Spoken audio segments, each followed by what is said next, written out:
Utorak.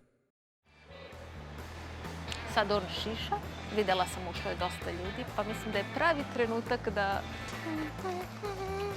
Bracika ima bajs koji je ovaj i služi mu kao reklama.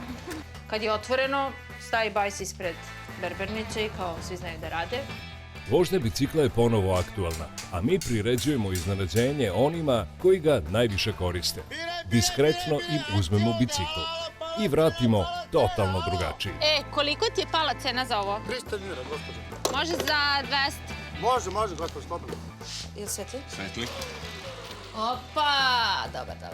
Ekskluzivni serijal RTV-a koji pomaže i motiviše. To je onaj moj! To je taj. Ajde, oš pomozi. Aj. Fantastično je. Daj krug. Utorkom u 15:30 na RTV-u 1.